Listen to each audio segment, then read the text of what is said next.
Senhora, senhores, queridas irmãs, queridos irmãos espíritas, caras amigas e amigos que nos acompanham através da internet e da Rádio Fraternidade, nossos votos de muita paz. Continuo pedindo desculpas por quebrar o protocolo e pronunciar o tema sentado. Sucede que a vida moderna exige que alcancemos a postura de colunista. E quem é pobre, não podendo ser famoso, torna-se colunista com hérnias. É o meu caso.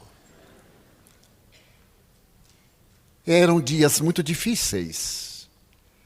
A década 1920, 1930, na América do Norte, foi uma década desafio, porque é nessa década que há o crack de Nova York e que o país experimenta um grande sacrifício. É o período em que se destacam as máfias. E se pode dizer que é a década Al Capone. Esse homem italiano inverteu a ordem de valores no lado leste norte-americano. Mais tarde, as suas garras transferem-se para o oeste. E ele se torna um poderoso desafio para as leis do país. Perto de Nova York e de Chicago, um homem trabalhador das leis do direito fascina-se com a necessidade da justiça. Mas ele se transfere para Chicago. E em Chicago, sendo um advogado modesto, não teve oportunidade de alcançar a celebridade. Ouviu falar de Al Capone e terminou por ser a ele apresentado, tornando-se amigo. Em breve, se podia dizer que ele era a sombra do bandido mafioso. Era um homem de caráter, ele pensava, e portador de um grande conhecimento de leis. A situação foi ficando cada vez mais difícil, porque os crimes praticados pelo mafioso não tinham como levá-lo ao cárcere. Os seus advogados eram muito hábeis. Mas ocorreu nessa oportunidade o célebre dia de São Valentim, o dia dos namorados, a matança perversa que abalou o mundo na tradicional luta dos dominadores das máfias. A vida continuava próspera e em Chicago, Al Capone era odiado, era venerado. Todos os negociantes detestavam-no, porque eram obrigados a pagar uma taxa de proteção contra ele próprio.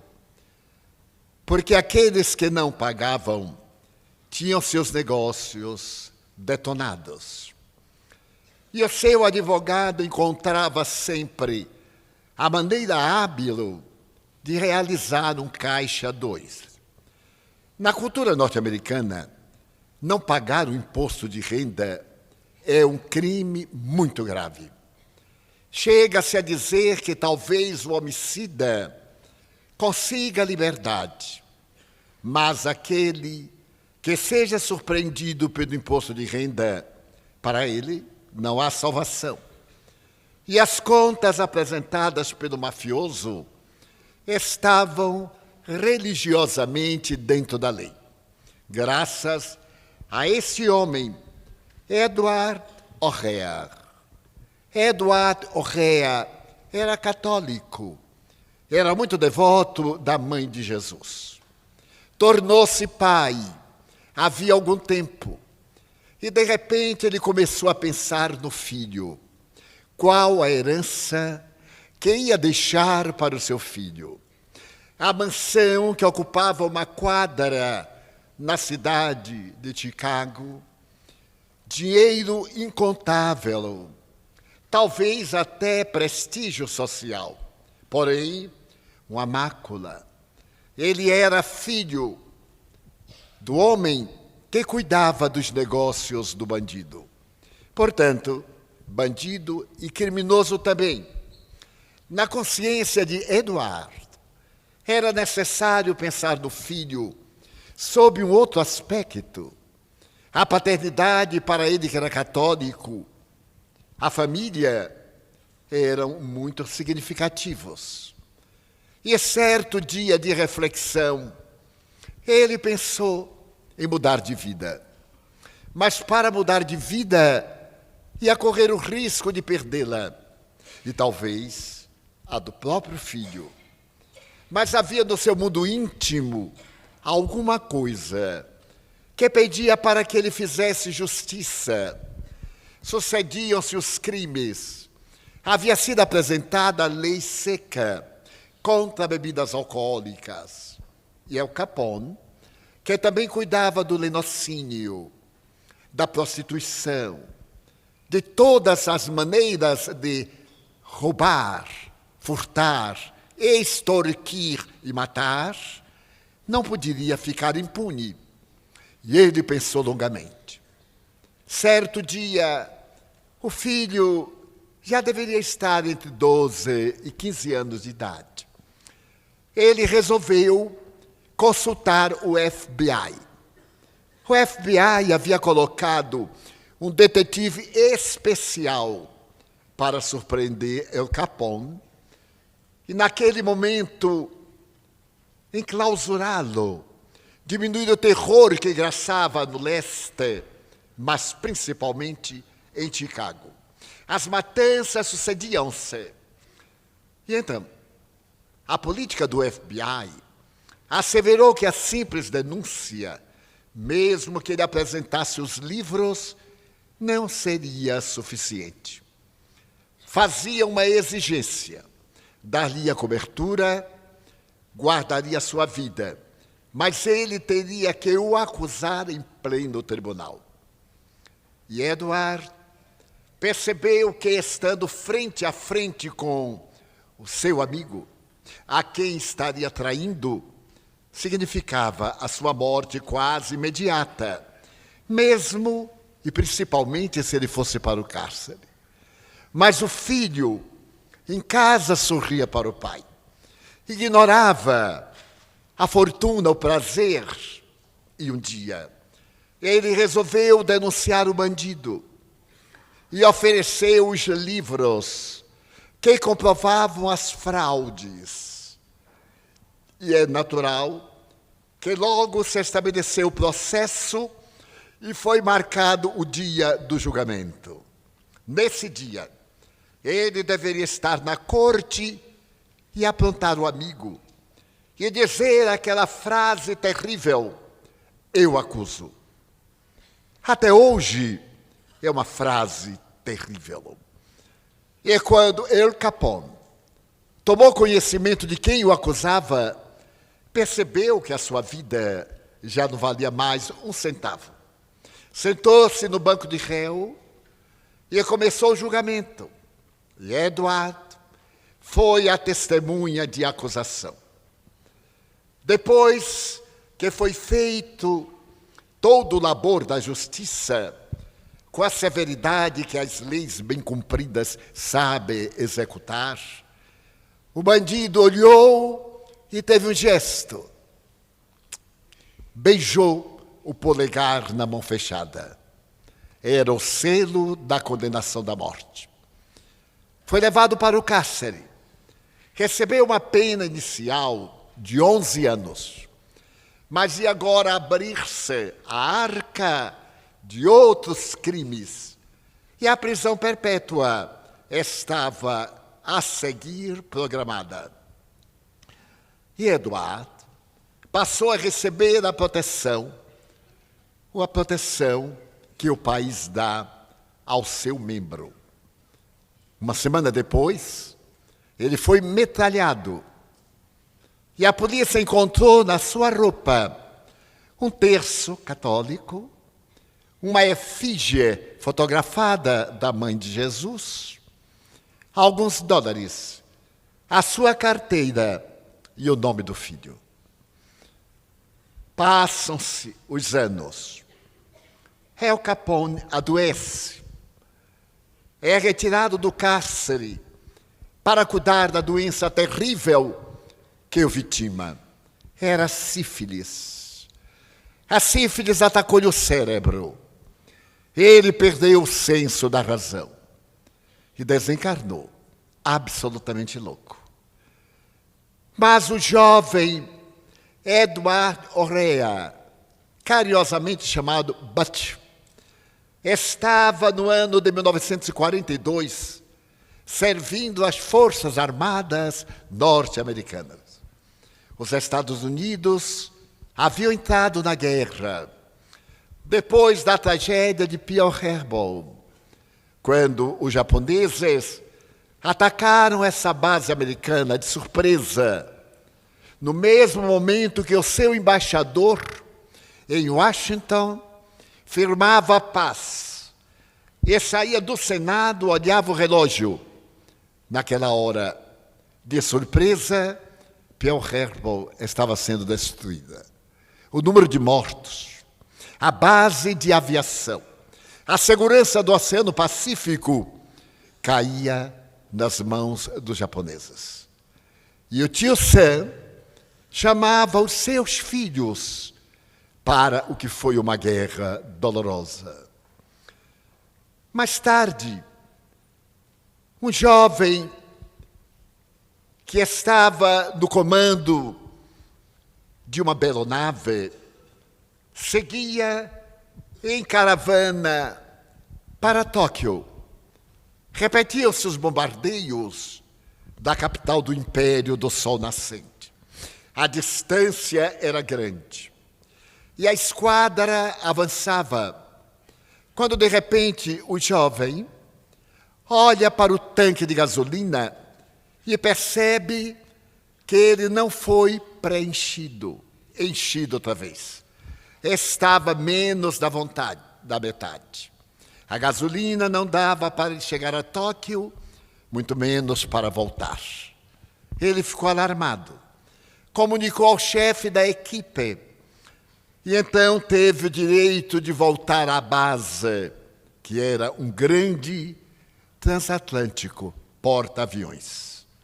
Ele retorna a sós.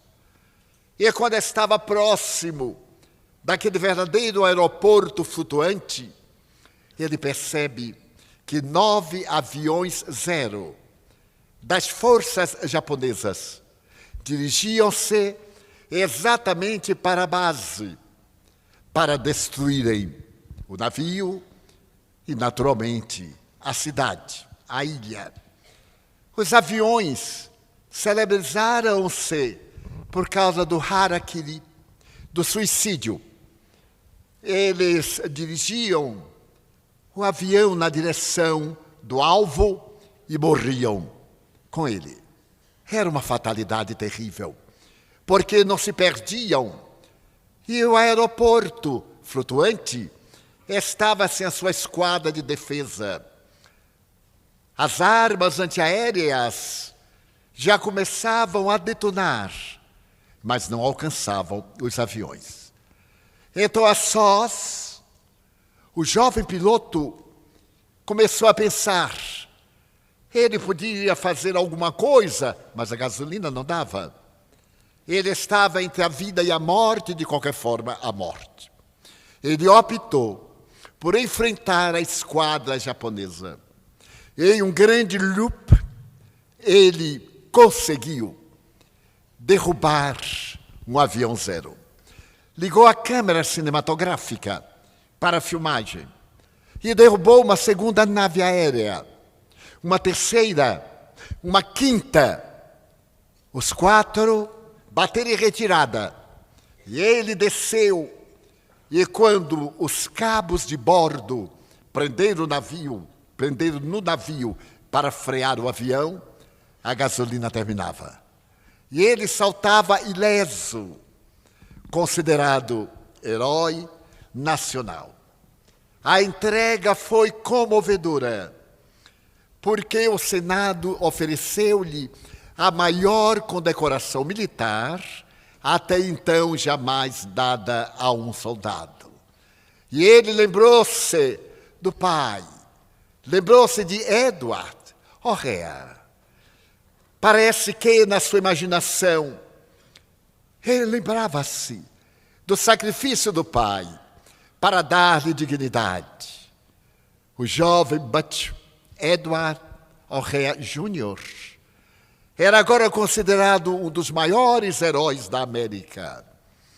Voltou ao campo de batalha e 2 anos depois, em uma batalha aérea, ele foi derrubado e morreu.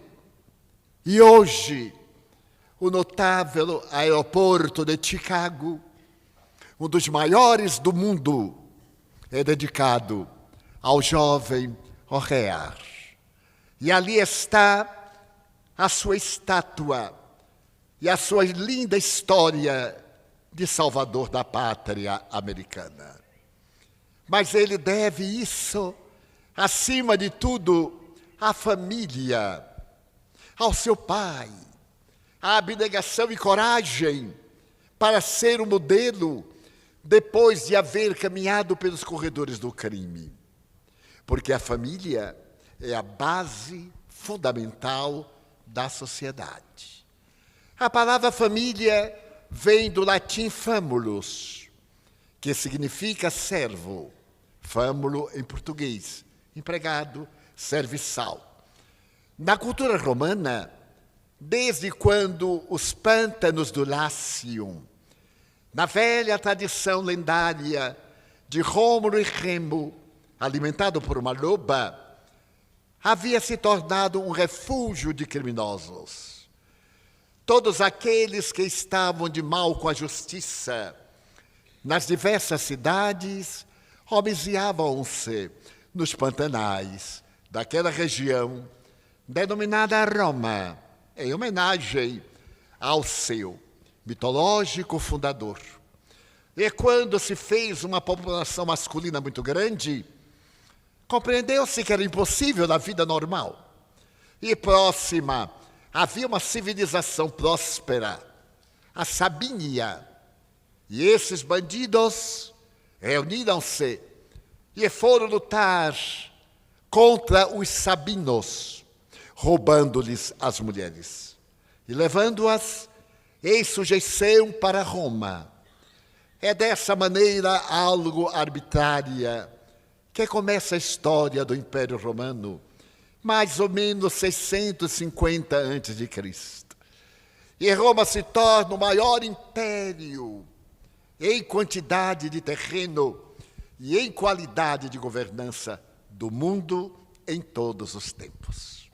O sol nunca se escondia. Estava sempre brilhando sobre o solo de Roma. E oportunamente, pouco antes de Jesus nascer, o imperador Otaviano, o justo, muitas vezes no fórum da cidade, na sua tribuna de ouro, ouvia emocionado Virgílio, o poeta, declamar estes versos. Ó sol fecundo, que diariamente abres e fechas o dia, que não vejas nada mais belo no teu perpassar do que Roma. Era a história grandiosa desse povo, cujo império esteve em paz em 2 vezes. Antes um pouco, e naquele período em que o templo da deusa Vitória permaneceu aberto. Porque sempre Roma estava em guerra. Foi no período de Augusto, exatamente nesse período que os céus celebravam o noivado sobre a terra, período em que nasceu Jesus. Temos a impressão de que não se reencarnam generais, conquistadores, Júlio César, aqueles notáveis, Aníbal o cartaginês, aqueles que conquistaram o mundo de então, cederam lugar a poetas, a filósofos, Tito Livio, Mecenas, Vigílio, Salústio, cantando as glórias da poesia. E o império de Otaviano foi um império de paz, e nasce Jesus. Até então, o que havia era o clã, o marido, o pai, a mulher, a descendência, e os servidores que faziam parte do clã, o fâmulo, a família. Era uma família artificialmente constituída. E as leis iniciais, ainda em formação, estabeleceram um dos primeiros códigos, que o terreno onde era inumado um cadáver pertencia à família. Então esse terreno era sagrado, pertencia ao clã.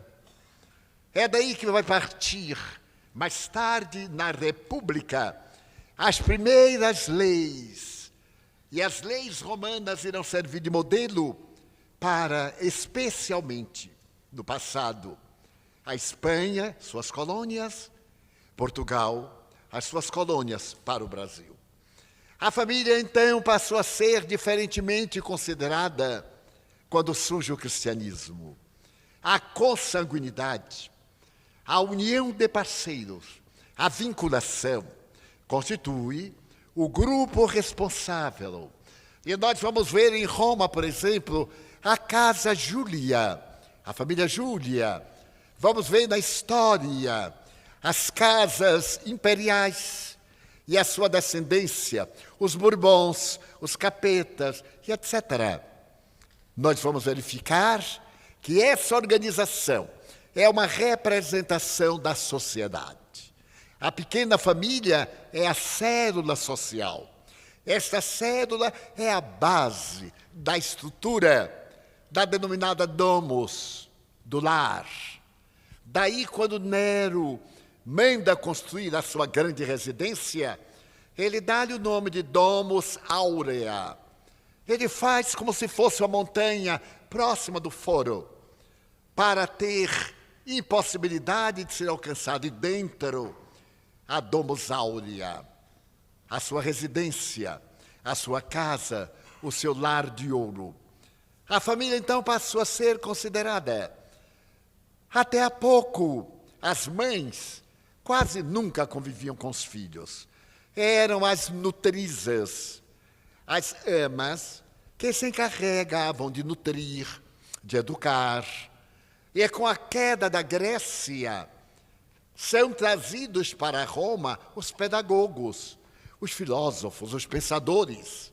Roma começa a pensar, e a filosofia greco-romana permanecerá para sempre como diretriz de segurança para todo o Ocidente. Mas agora, chegando ao período de Adriano, mais ou menos do século III para o IV, ele estabelece as leis que vão formar as escolas públicas, a educação, como fundamental.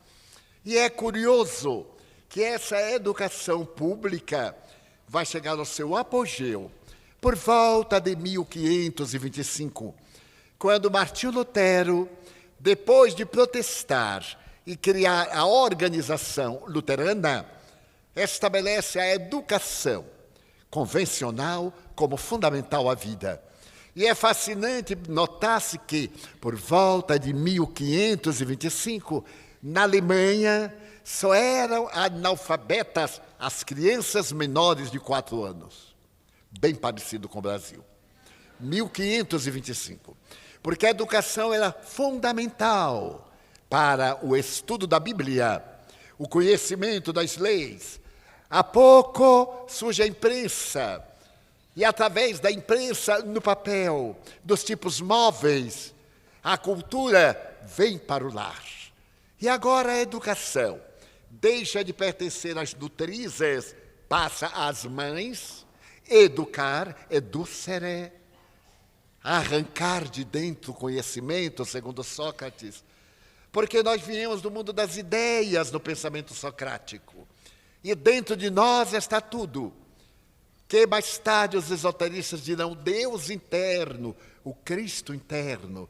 E é necessário arrancá-lo para que ele fulja em nós. Podeis fazer tudo o que eu faço, e muito mais, se quiserdes, disse Jesus. Demonstrando que nós temos a semente, a seiva que é o Espírito, e nele, à semelhança da bolota, está o carvalho grandioso. As mães começam a responsabilizar-se pela educação do lar, que a posteridade chamará educação doméstica. E a escola torna-se no núcleo da instrução.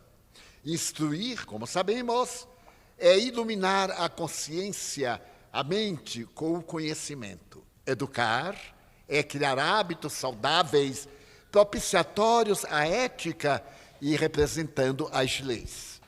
Então se pode ser muito instruído e mal educado, como se pode ser muito bem educado e pouco instruído. Então a família começa a ter dignidade, começa a receber respeito, cidadania, e nesse lutar, ela vai desenvolvendo os seus valores, até os períodos dantescos da ignorância medieval, quando o patriarcado subestima a mulher, herança atávica, faz dela um objeto de uso, e apenas uma dona de casa é-lhe proibida a instrução. E lhe é permitida a forma de educação doméstica, bordados, artesanato, tarefas do lar, tomar conta da família, cuidar da família enquanto o homem é o provedor. E a figura masculina assoma. A mulher é humilhada pela ignorância religiosa. A ignorância religiosa, desde o apóstolo Paulo, estabelece leis que estão vinculadas ao judaísmo. É proibido a mulher cortar o cabelo, que tem a ver o cabelo com o reino dos céus. E assim vão as marcas. A mulher não pode aparecer de público a sós. Terá que ser acompanhada pelo marido, por um membro da família. A mulher nunca pode ir ao lado do esposo, mas sim alguns passos atrás. Até 10 passos atrás. Era o cachorrinho poodle, que agora vai carregado no colo das melhores senhoras. Mas vem então o pensamento de renovação humana. Vem o espírito de Joana d'Arc. E essa menina de 16 anos abala o mundo com as suas visões. Salva a humanidade da guerra dos 100 anos. A guerra lamentável entre a França e a Inglaterra.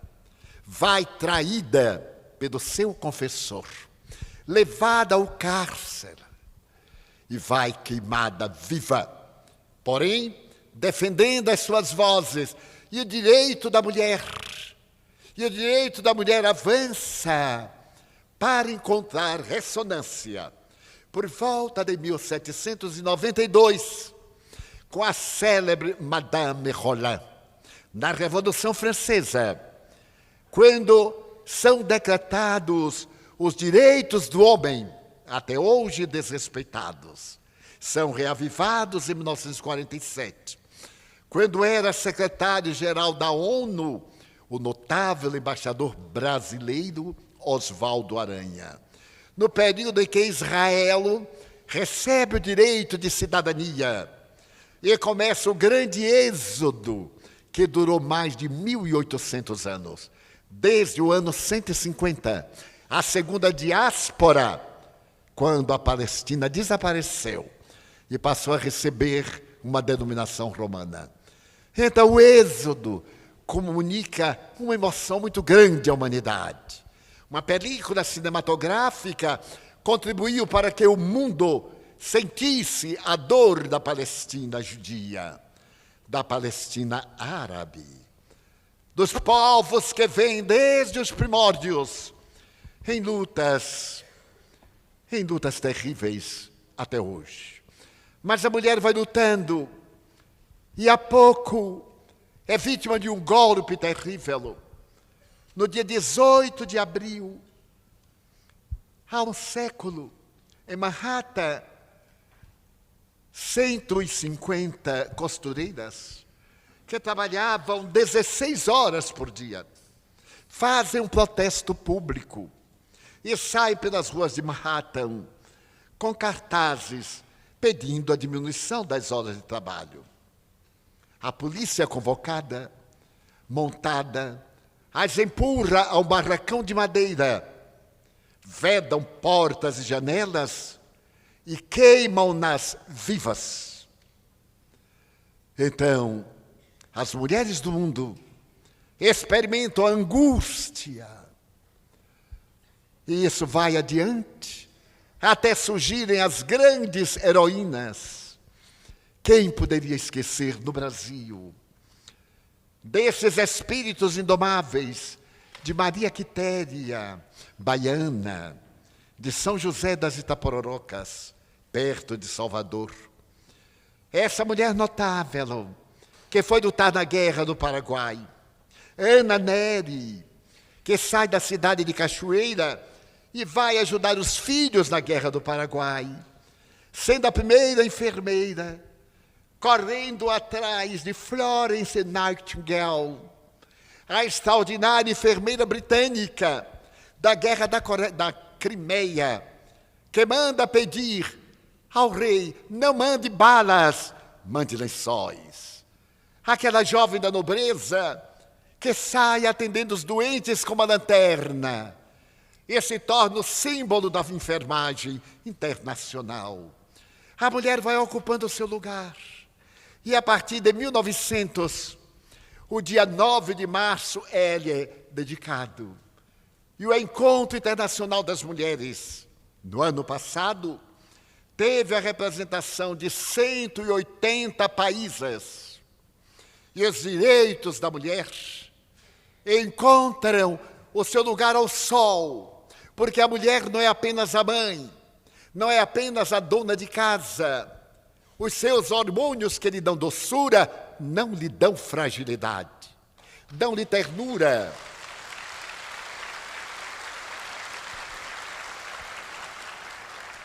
E essa ternura dela faz um símbolo de estoicismo.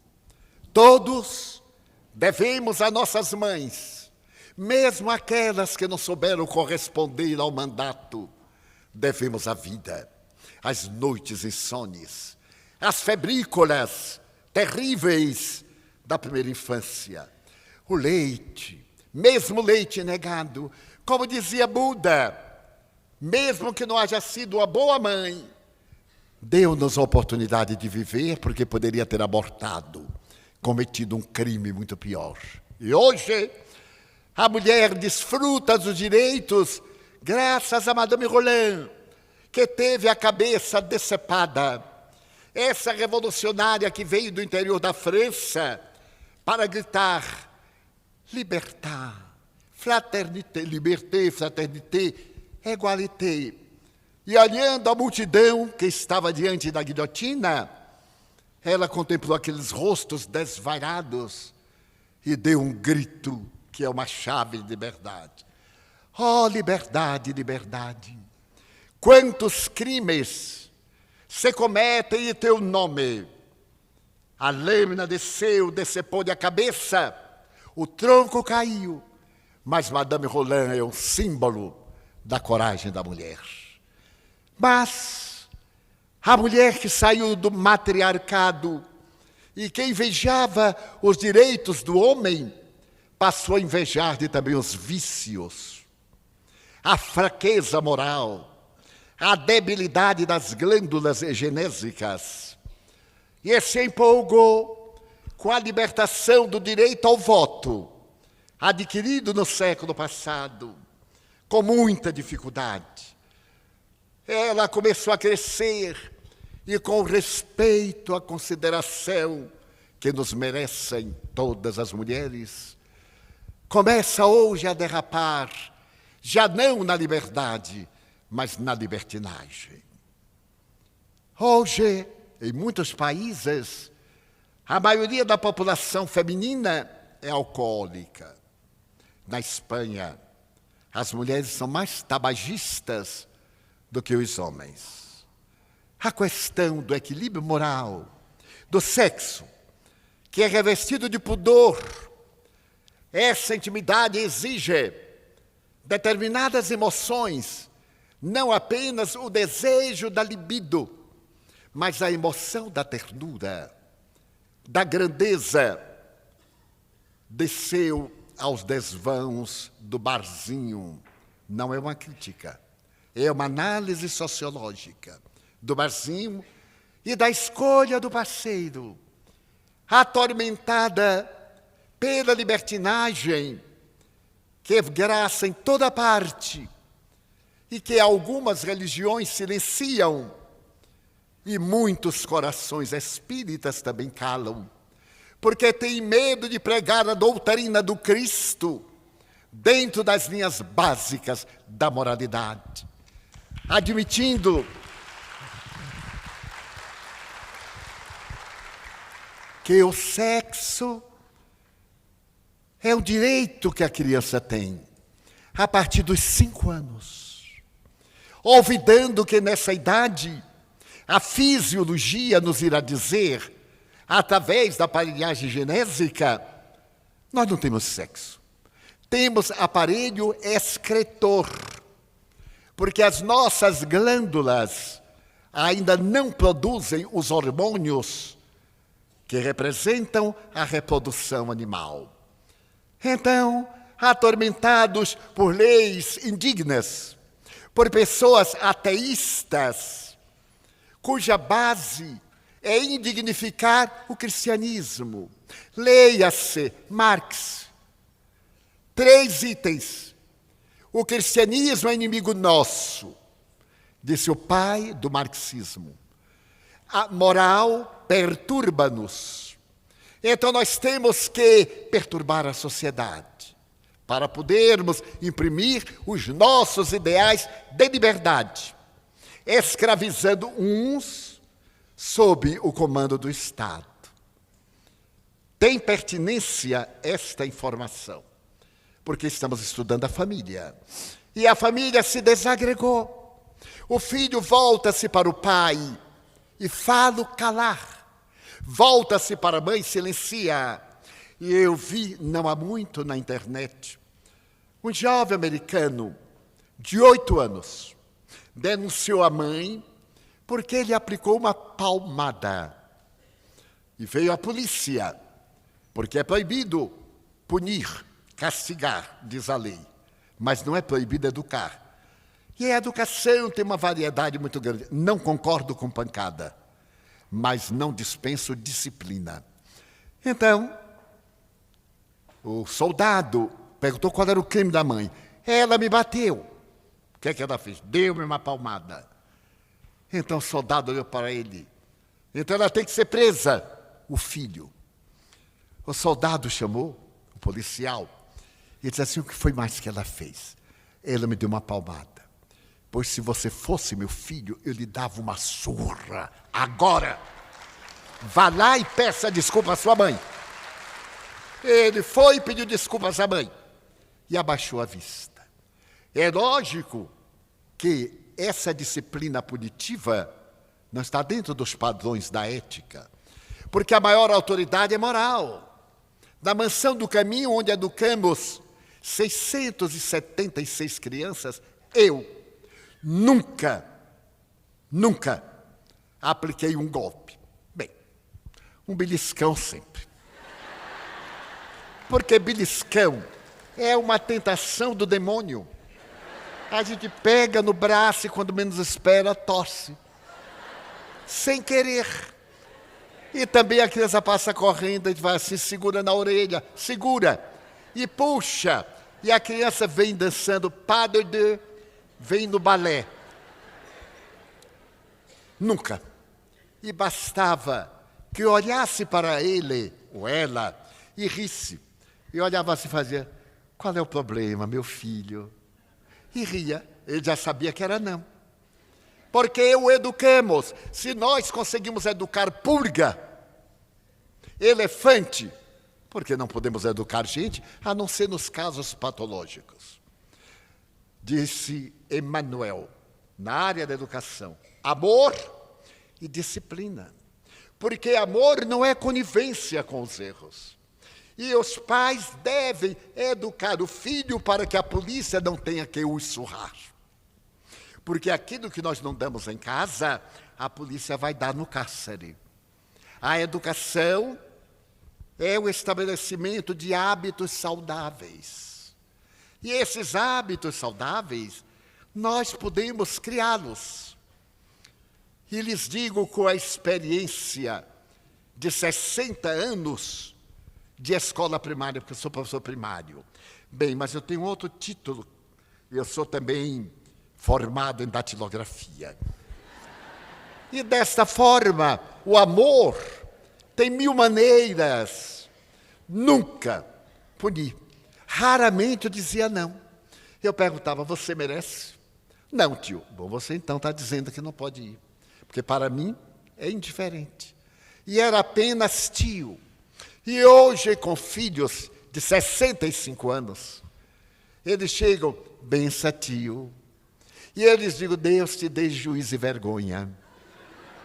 Que nunca são demais. Quero dizer que chegamos ao extremo de amar nosso filho e vê-lo cometer arbitrariedade e não dizer nada, para ele não ter conflito. Meu pai me deu tantas surras, porque na Bahia existe muito cipó, chamado cipó caboclo. Arde e não deixa marca. E então, muitas vezes, meu pai fez terapia de 5 minutos, e nenhum de nós 13 teve qualquer conflito. Todos o amávamos, porque ele dizia, você está me obrigando a lhe aplicar uma sova, meu filho. Eu não gosto de bater. Mas o cão, quando desobedece, o gato, quando ele leva imundice assada, esfregamos o focinho e ele nunca mais. Pelo instinto. Então, como você não compreende pela razão, um chicotezinho ajuda, não ajuda, gente? Ajuda, pai. E aí amenizava. E tinha terapia. Claro que eu não concordo, mas quero dar uma ideia de nós olharmos, como eu vejo, uma criança desacatar a mãe. Ela diz assim, é assim, não posso. Vem pedir socorro para o filhinho de 4 anos, que ela não aguenta mais. Eu digo, como não aguenta mais? Ah, porque ele chora, porque ele xinga. Se ele xinga, é porque ele aprendeu em casa. É do alto que vem o exemplo. A senhora xinga. De vez em quando meu marido diz alguma coisa, pois é, tem que botar uma mordaça na boca dele, para a criança não aprender. Então, o lar, a família, é a escola das almas no processo de iluminação. Nós teremos que amar, porém disciplinar. Nem tudo o que podemos, devemos fazer. Nem tudo o que devemos, podemos fazer. Então, surge uma família desagregada. Contou-me um amigo muito querido, que ele acordou um dia pela manhã e viu um rapaz sentado à sua mesa. Ele ficou surpreso, porque ele não conhecia o rapaz. Então veio a neta e disse, vovô, eu quero lhe apresentar meu namorado. Ele disse assim, pois não. Mas que horas ele chegou? Ontem de noite. Mas ontem de noite, aonde? Ele dormiu aqui comigo. Ah, dormiu com você. Na minha casa. Ele dormiu com você. Você pediu licença, minha filha? Não, papai, não é preciso. Está enganada. Não, vovô, está enganado. Porque enquanto eu tiver a despesa com a sua dignidade, eu tenho responsabilidade por ela. E eu vou pedir ao rapaz para fazer o favor de ir embora. Porque ele aqui não é bem-vindo à família. É seu namorado? Da porta para fora você namora. Quanto tempo tem de namoro? 1 semana, papai. Então você está transformando a minha casa num bordel. E ele me disse chorando, Edivaldo, o que é isso? Porque um outro pai me disse, Edivaldo, eu tenho que deixar, porque senão vai para um bordel. Eu digo, então, não vai para um bordel, faz da sua casa um bordel. Porque hoje é um namoradinho que engravida. Depois de 15 dias é outro namoradinho. Daqui a 6 meses é outro namoradinho. Daqui a 1 ano é um namoradão. E a sua casa é o quê? Então são itens da dignidade, do respeito. Por que uma garota de 16 anos tem que levar o namorado para casa? Qual é este impulso? Qual é esta necessidade biológica? Não tem necessidade. Bem, mas não sou eu. São os sexólogos. Eles dizem que o clima tropical desenvolve muito a faculdade genésica a partir dos 12, 13 anos. Mas também as nossas tendências negativas emergem e nós educamos. O ex-ladrão vem com tendência para o furto, para o crime, e ele reencarna para ser educado. Então, a tendência para uma vida promíscua de outra existência, se nós somos reencarnacionistas, é para corrigir agora. E quem é que vai morrer só porque teve que esperar um pouco, teve que esperar os 16 anos, os 18? Então, varia de parceiro, mas não encontra o amor. Permanece sedento. E os amigos masculinos, os jovens que me chamam de avô e de tio, dizem assim, tio, eu quero me casar, mas eu não acho uma garota. Porque são muito fáceis, e eu não vou correr o risco. Por sua vez, as garotas me dizem, mas tio, se a gente não ceder, a gente não tem namorado. E eu digo, mas é porque cede, que ele não se torna seu namorado, se torna um parceiro de 1 semana. Mas se você começar a impor a sua dignidade, naturalmente que você vai educar o seu namoradinho. Aqui para nós, eu tenho horror a este eufemismo. É o namoradinho, como se fosse um brinquedinho. É o namoradinho, já está com o namoradinho. Mas ele engravida. E aí vai fazer o abortinho. Ou larga o filhinho na mão de vovozinha. E vai para a rua buscar outro filhinho. Todo pieguismo. E vai desencarnar, levando vício. Porque a nossa visão espírita tem a ver com o nosso futuro espiritual, a imortalidade.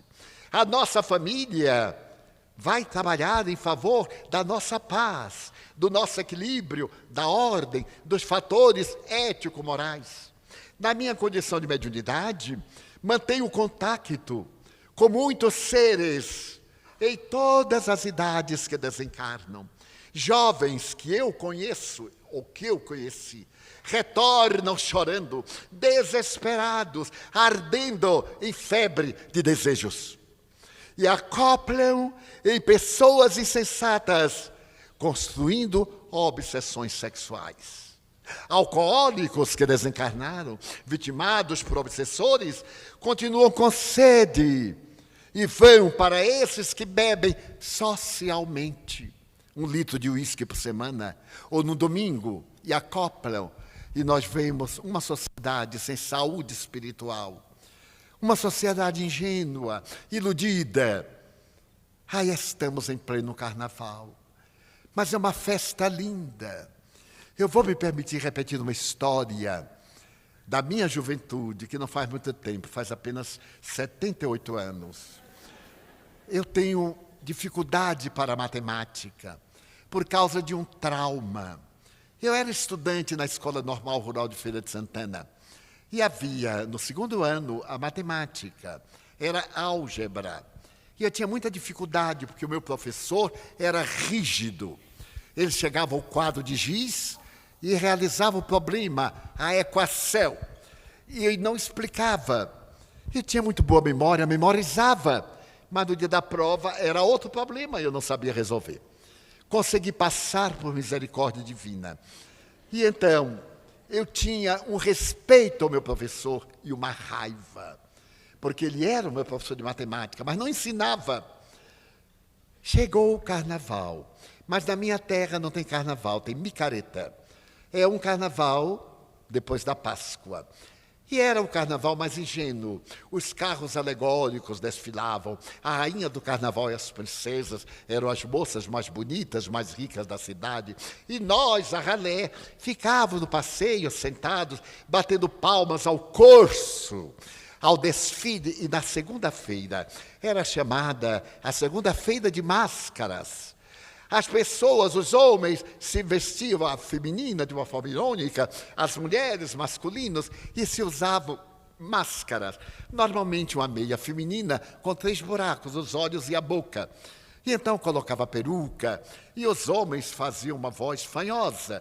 Você me conhece? Você... A gente conhecia todo mundo, mas era uma alegria, era uma catarse. É uma necessidade, o carnaval é uma necessidade psiquiátrica, terapêutica. Bem, mas então, eu estava olhando quando eu vi uma baiana vestida de branco de babado, de contas, com um torso maravilhoso. Mas eu olhei a cintura, parecia uma abelha, naquele tempo que os corpos eram violões, violoncelo, bandolim. Agora não, agora é cabide. É um pouco diferente. E lá vem a baiana num par de tamancos. Eu tinha 12 anos, eu fiquei impressionado e fiquei com medo, porque aquela baiana super sexy estava se dirigindo a mim.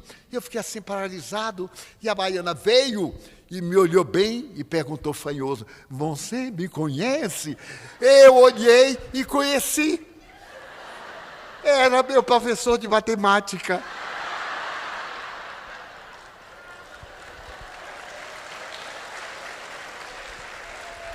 No dia seguinte, quarta-feira de cinza, 14 horas, matemática. Aí entra meu professor, fantasiado de homem, gravata, paletó, e a cara enfesada. Eu digo: ai, meu Deus, a baiana está mascarada. Eram tempos diferentes, é claro, nenhum preconceito, nenhum. Estou narrando uma experiência. Para também não dizer que eu sou contra isso, não sou contra nada. Sou a favor de Jesus Cristo, nada mais. Então, não aprendi matemática. Vou até equação de 2º grau, porque de vez em quando eu repasso, eu não quero ser tão estúpido que não saiba fazer uma equação. Então, veio a liberalidade, o excesso, e o lar se desorganizou. O bullying não é entre colegas, é entre alunos e mestres. Sempre respeitei meu mestre. A minha letra é a letra da minha professora primária. Aos 91 anos, ela disse assim: nossa, Divaldo, sua letra não treme. Eu digo: por que tem que tremer? Não estou com medo de nada. Não, mas a idade, eu digo, não tem nada a ver com a letra. E a idade que trema que vai ver uma coisa. Então, daí nós estamos vendo um momento difícil, em que educar é um desafio. Precisamos de amar nossos filhos. Muitas vezes, os meus filhos adotivos, e eu registrei 3 como filhos biológicos, afrodescendentes da lata de lixo, dei-lhes o meu nome, Pereira Franco, que não é uma grande coisa, mas pelo menos é pai e mãe. A mãe, Alta de Souza. E aconteceu algo desastroso. Quando veio o 2º filho, e eu fui registrar, que foi muito interessante, o notário era um daqueles velhotes que usavam o óculos aqui na ponta do nariz. Ele me olhou por cima na primeira vez e perguntou: primeiro filho? Primeiro filho. Como é o nome? Jaguaraçu Pereira Franco. Pai, Divaldo Pereira Franco. Mãe, não tem mãe. Como que não tem mãe? Não tem mãe. Eu não sei quem é a mãe. Mas como não sabe? A mulher pode não saber quem é o pai, mas o pai tem que saber quem é a mãe. Aí eu fiquei embaraçado. Ai, meu Deus, que nome eu boto? Será que eu boto o nome da diretora do centro? Não ficava muito bem. Então eu vi andando um espírito moreno, jovenzinha, melancólica. Chegou junto de mim e disse: Divaldo, eu sou Alta de Souza, a poetisa potiguar. Eu nasci no Rio Grande do Norte, desencarnei em 1901, tuberculosa. Pode botar meu nome. Eu aí botei. Eu sorri para o notário, às vezes estou brincando. A mãe dele chama-se Alta de Souza. Aí o velhote me olhou: e qual é a cor do menino? Eu digo: ele, naquele tempo, podíamos dizer, ele é negro. Ah, ele é negro. E Alta de Souza, o que é sua? Eu digo, a minha parceira, o que é ela? Porque cada um tem a parceira que merece, a minha era desencarnada. Mas daí a pouco eu acho outra criança na lata de lixo.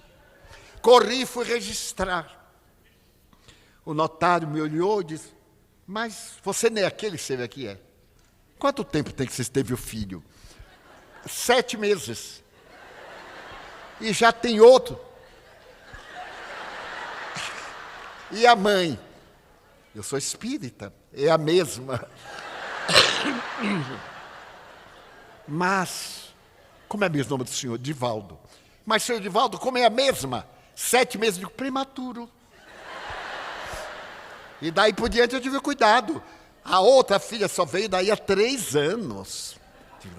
Mas todos eles conhecem a origem. E eu lhes disse, sua mãe lhes amou tanto, que colocou à nossa porta, porque sabia que nós íamos lhe dar uma educação que ela não pode. Ame sua mãe. E todos amam-nas. Hoje 2 deles estão no além. E um deles era tão meu filho, era proibido por lei, era tão meu filho, que eu tive uma cardiopatia muito grande. E ele, ao completar 40 anos, teve a cardiopatia e morreu. Era uma cardiopatia de natureza psíquica. O segundo teve uma problemática respiratória. Eu tive uma problemática de asma por longo tempo e uma problemática respiratória até hoje. Resultado de uma existência no século XVIII em que eu me suicidei. Então a família é isso. E até hoje esses filhos estão na mansão do caminho. Tio, o que é que quer de mim? Tio, tem que chamar fulano. Olha, tio, Beltrano está fumando, hein? Eu digo, manda Beltrano vir aqui. Chega aquele mensarrão, eu digo, eu soube que o senhor está fumando. Não, tio, eu digo, não minta para mim. Curioso, é a família, é o amor. E eu lhes pergunto, meu filho, meus filhos, em que eu errei? Em que o senhor tio Nilson errou? Nós éramos 2 jovens, eu com 19 anos, ele com 22. Aprendemos porque toda vez que nós tínhamos um problema, nós perguntávamos ao amor. Que faria Jesus em nosso lugar? Então, o Evangelho conta que ele estava divulgando a mensagem e a multidão estava repletando a casa, quando Maria, sua mãe, que não entendia da sua missão, como diz Kardec, ela não entendia, não sabia da grandeza do filho, era uma mãe. Sabendo que ele estava perseguido pelos fariseus, ela levou os irmãos dele por parte de José, que era viúvo e teve filhos, para evitar que ele viesse sofrer.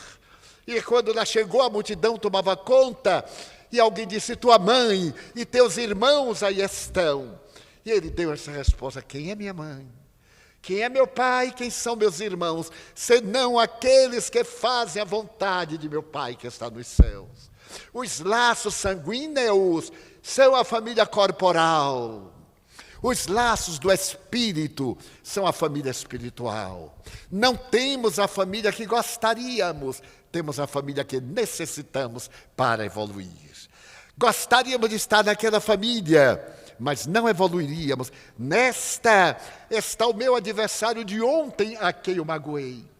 Está o adversário, o nosso adversário pessoal. Eu tive uma irmã que odiava meu pai. E meu pai odiava sua filha. Não houve nenhuma tentativa de desrespeito desde que ela nasceu. Quando ela começou a falar, minha mãe me contava, ela já o odiava. O ódio era de tal forma que ela me amava muito. Minha irmã era doentinha, era obsidiada. E ela dizia assim, Di, seu pai está chegando aí. Ele estava, às vezes, a 1 quilômetro de distância. Daí a pouco ele chegava. E eu lhe perguntava, mas como é que você sabe? Eu sinto a irradiação de seu pai. Eu digo, engraçado, e ele não é seu pai? Não.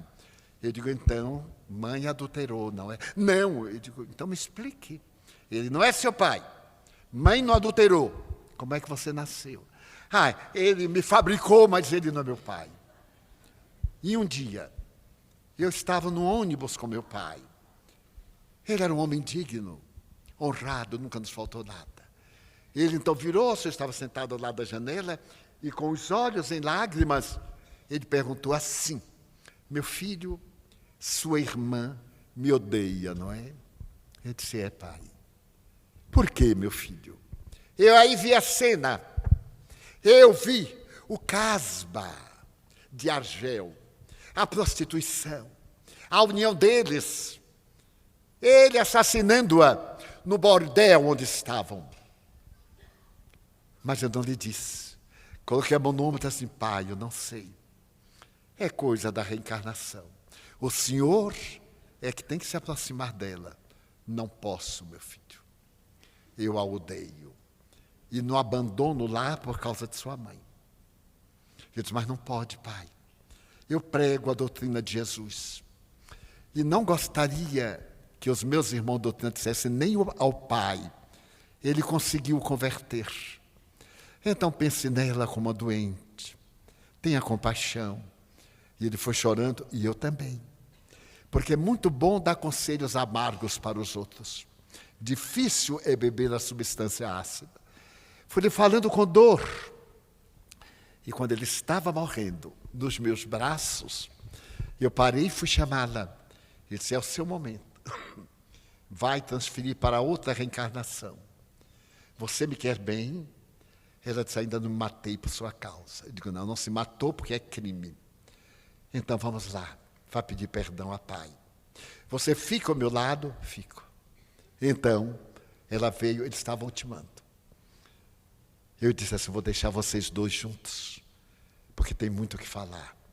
Aí meu pai me olhou e disse, não saia. Então ela olhou bem para ele, e ele falou, nos últimos minutos, minha filha, me perdoe. Eu não sei porquê, minha filha. Você é minha filha. Você me perdoa? Ela começou a gritar. Dobrou-se sobre ele morrendo e disse, pai, me perdoe, pai. Eu não sei porque eu fiz assim. Me perdoe. Então eu vi o Espírito, mentor dele, abençoar. Porque a mágoa, a dor, foi diluída. E ele olhou para mim, pegou na minha mão e disse, meu filho, me perdoe pelas surras que eu lhe dei. Disse, pai, a gente só perdoa quando tem mágoa. E o Senhor foi o mais belo pai que eu conheci. O melhor chefe de família que eu conheci. O Senhor me deu paz, porque nosso lar era um laboratório de química familiar. E as últimas palavras de meu pai foram essas. Meu filho, eu vou continuar a viver, vai. Seus filhos que foram antes estão esperando para lhe agradecer. Ele cerrou os olhos e minha irmã teve um surto. Entrou a gritar, eu deixei. Então ela ficou gritando, puxando os cabelos, eu deixei. Em outro momento eu abracei-a e disse, minha filha, já passou, foi ontem. Você não tinha raiva dele, você tinha saudade. Às vezes nós confundimos a saudade. Irmãos queridos e irmãs amadas, a família é o nosso santuário. Coloquemos Jesus em nosso lar, através do estudo do Evangelho, uma vez por semana. Se os filhos não participarem, não criem problema. Eu conheço muitos amigos que fazem o culto do lar de um homem só. A esposa se opõe, todos se opõem. Ele senta à mesa, uma vez por semana, no mesmo horário, abre o Evangelho, lê alto, para que as entidades ouçam. Elas necessitam do fluido animal, porque são tão primitivas que não ouvem os espíritos. Estão em ondas diferentes. É uma pena não ter tempo para explicar isto. Mas elas nos ouvem, nos veem, nos sentem. As nossas energias animais, o fluido animal, nutrem-se, vitalizam-nos, roubam-nos energias. Então levemos para o nosso lar. E queria dizer aqui, ainda tem a sua mãe, no corpo, mesmo que um pouco complicada, que deixou algumas marcas, faça um telefonemazinho hoje. E diga, olá, velhota, como vai? E diga para o pai: ué, você ainda está vivo, mas você não morre nunca. Se mora junto.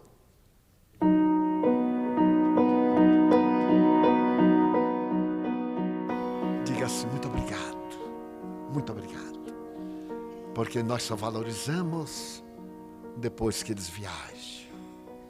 E a minha mãe, na hora que estava morrendo, disse: Di, nunca eu te abandonarei, meu filho. Tu não és casado, tu não tens mais ninguém, só tua irmã. Foi a última, a minha irmã doente. Ela me adorava e eu a ela. Também morreu nos meus braços. Então, meu filho, assim que eu despertar, eu voltarei para estar contigo. Ele disse: mãe, não volte. Volta, meu filho. Não discuta com sua mãe na hora da morte. A velhinha era terrível. Eu calei e ela desencarnou. Eu a vi sair do corpo, meus irmãos. São os extremos primeiro. Não tem nada de fio umbilical. É o centro coronário. É a epífise. É o último laço. Os espíritos esgarçam como algodão e rompe. Então o espírito no além cambaleia, porque entra em uma outra gravidade. Me refiro a uma desencarnação normal de um ser equilibrado. Então eles equilibram na atmosfera. E quando ela foi equilibrada, Joana lhe disse: Ana, lembra do burrinho de São Francisco? Porque São Francisco era o nosso exemplo. Eu contava para ela as histórias de São Francisco. Dizia que o corpo era um burrinho que nos carregou. E então Joana disse: agradeça. Ela morreu de acromegalia. Os ossos da cabeça cresceram. Nunca teve uma empregada doméstica. Lavava, cozinhava, tecia para nós. E então naquele momento ela abriu os olhos e me viu. Ela disse: meu filho, Di, é verdade, Eva. Aí as lágrimas me vinham, porque o espírito é um ser humano, ele chora de saudade. Se alguém disser não chore, chore, porque cada um de nós é que sabe o tamanho da dor. Não é permitido é reclamar, blasfemar, mas sentir saudade. Aí ela disse: meu filho, você está me vendo? Eu estou, mãe. Eu vou voltar para tomar conta de você. Ela morreu em 18 de fevereiro de 1952. Ela me aparece diariamente, principalmente quando eu estou viajando. E quando vou me deitar triste, dorido ou magoado, solitário ou alegre, ela me aparece com os 2 olhos verdes e me pergunta: Di, já orou? Eu digo: mãe, meu dia foi uma prece. Ore, meu filho, porque você não sabe se vai acordar. E quando eu desperto, olha ela: Di, já orou? Eu digo: mãe, eu estou chegando agora. Ore, meu filho, porque você vai viajar na carruagem do sol e não sabe se chega o crepúsculo.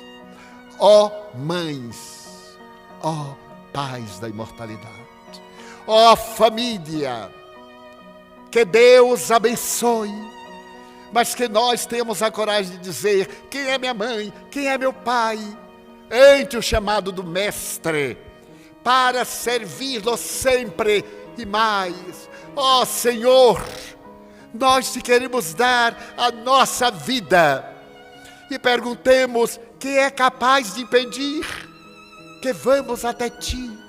Muito obrigado, Senhor, porque nos deste o discernimento dos imortais para amar e amar, porque somente no amor é que nós encontramos a seiva da vida.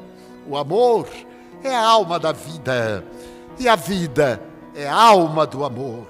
Família é exatamente sacrificarmos-nos, os pais, os educadores, para que os nossos filhos sejam felizes. Muito obrigado.